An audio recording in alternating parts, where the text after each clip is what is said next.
అలా ఇంట్లో నుంచి 20 ఏళ్ళ పిల్లోడు వస్తే ఇట్లా చూసి నీకు 36,000 నీకు 36,000 నీకు 36,000 సంతోషమా అన్నాడు. అంతటితో ఆగల. ఆ ఇంట్లో నుంచి ఒక రైతు బయటకు వచ్చినట్టు కండువా కప్పుకొని రైతు అని చెప్పి ఎప్పుడైతే చూశాడో నీకు 26,000 నీకు 26,000 నీకు 26,000 అన్న మొదలుపెట్టాడు. ఇలా మనం చెప్పిన దానికన్నా కూడా 3 ఇంతలు 4 ఇంతలు ఎక్కువగా ఇస్తాము అని చెప్పి ప్రతి ఇంటికి కూడా వీళ్ళు చెప్పిన మాటలు వీళ్ళను వెంటాడుతూనే ఉంటాయి. ఏ ఒక్కరింటికి వీళ్ళు వెళ్ళలేని పరిస్థితి రాష్ట్రంలో ఈరోజు నెలకొని ఉంది. ఒకవైపున ఇలాంటి రాజకీయ పరిస్థితులు ఒకవైపున ఉన్నాయి. మాట మీద నిలబడని రాజకీయ నాయకుడు ఈరోజు రాష్ట్రంలో ముఖ్యమంత్రి హోదాలో ఉన్నాడు.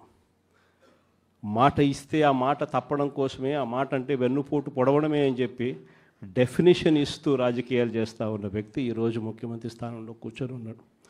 మరోవైపు రాష్ట్రంలో ఏది కూడా పట్టించుకునే పరిస్థితి లేదు. ఈరోజు స్కూళ్ళన్నీ కూడా నిర్వీర్యమైపోయిన పరిస్థితి కనిపిస్తుంది. ఇంగ్లీష్ మీడియం బడులు గాలికి ఎగిరిపోయిన పరిస్థితులు. గోరుముద్ద అన్న పథకం ఈరోజు కనీసం తినడానికి ఇబ్బందికర పరిస్థితులు పిల్లలు ఉన్న పరిస్థితులు ఈరోజు ఆ పథకం వెళ్ళిపోయిన పరిస్థితి. నాడు నేడు పనులు ఆగిపోయిన పరిస్థితులు. పిల్లల చేతుల్లో ట్యాబులు పెట్టి 8వ తరగతికి వచ్చేసరికి చిక్కటి చిరునవ్వుతో పిల్లలు కనిపించే పరిస్థితి ఈరోజు తెరమరుగైపోయింది.